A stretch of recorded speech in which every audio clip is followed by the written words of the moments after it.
మనకి సత్యనారాయణ వ్రతం, వరలక్ష్మి శుక్రవార వ్రతాలు ఇవన్నీ ఎలా ఉన్నాయో షష్ఠీదేవి వ్రతం కూడా ఉందండి. ఇది పురాణ వ్రతం, పాతకాలపు వ్రతం ఇది. ఈవిడికి గర్భరక్షాంబిక శిశు సంక్షేమ దేవత అని పేరు. సంతానం లేక బాధపడేటటువంటి వాడికి కల్పవృక్షం అండి.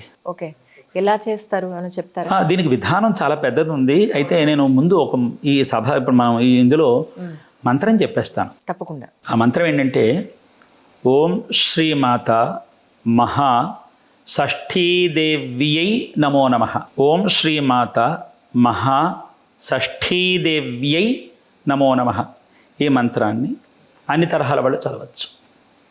ముఖ్యంగా సంతానం లేక బాధపడేటటువంటి వాళ్ళకి, గర్భదోషాలు, గర్భవాతాలు ఉన్న వాళ్ళకి, పంధ్యదోషాలు ఉన్న వాళ్ళకి, పిల్లల్లో ఎదుగుదల లేకపోయినా, బాలారిష్టాలు బాలగండాలు ఉన్న పిల్లలు పెద్దవాళ్ళే, బుద్ధి మంచి లేక ఇష్టవచ్చిన దారిలో ఉండి వాళ్ళు స్థిరత్వంగా లేకపోయినా వాళ్ళందరినీ కాచి కాపాడుతుంది తల్లి.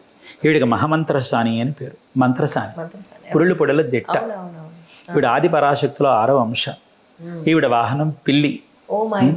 చాలా చిత్రమండి కథ. వింటే మీరు ఆశ్చర్యపోతారన్నమాట. అంత చిత్రంగా ఉంటుంది కథ. ఇంకా మీరు ఇంకో మాట చెప్తే మరీ ఆశ్చర్యపోతారు. పురుడు వచ్చిన 6వ రోజున పురిటి మంచం మీద వ్రతం చేయమని శాస్త్రం. చూడండి, అది ఎంత నిజమా అనిపిస్తుంది. పురుడు వచ్చిన 6వ రోజున ఆ పురిటి బాలయంత్రాలు, ఆమె భర్త, ఆ పసికందు పక్కన ఒక గుడ్రై పక్కన పెట్టుకుని పురిటి మంచం మీద వ్రతం చేసి వచ్చిన వాళ్ళందరూ కూడా ఆ తాంబూలాలు తీసుకుని అక్షతలు వేసి భోంచేస్తారు.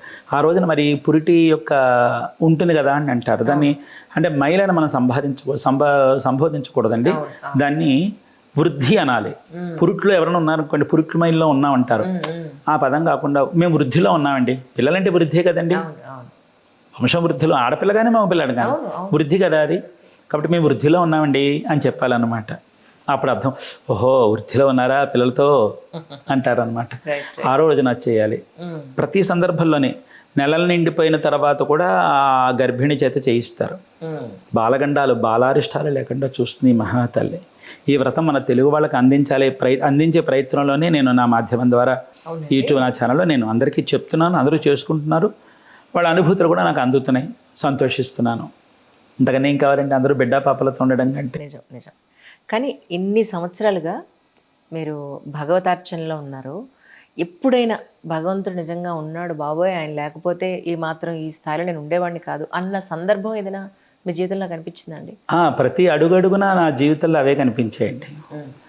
ఎందుకంటే ప్రతి సందర్భంలోని కూడా, ఎందుకంటే తీవ్రమైనటువంటి, కానీ బాగా నాకు అనిపించింది ఏంటంటే కడుపేదరికం అనిపించినప్పుడు కూడా దీనికి బాధపడలేదండి.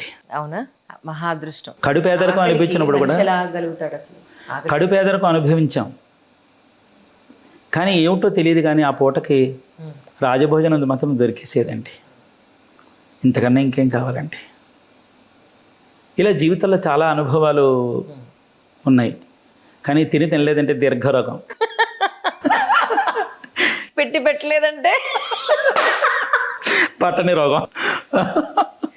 అలాగా ఏంటంటే భగవంతుడి దయ వల్ల ఎంత కడుపేదరికం అనుభవించినా మనం తినడమే కాకుండా 10 మందికి ఇలా చెయ్యి ఉంచాడండి. ఇది ఇంతకంటే ఇంకా మనం ఇంకా కష్ట సుఖాలు అంటారా, మన రాతండి. అది భగవంతుడు ఏం చేయలేడండి. భగవంతుడు ఏం చేయలేడు.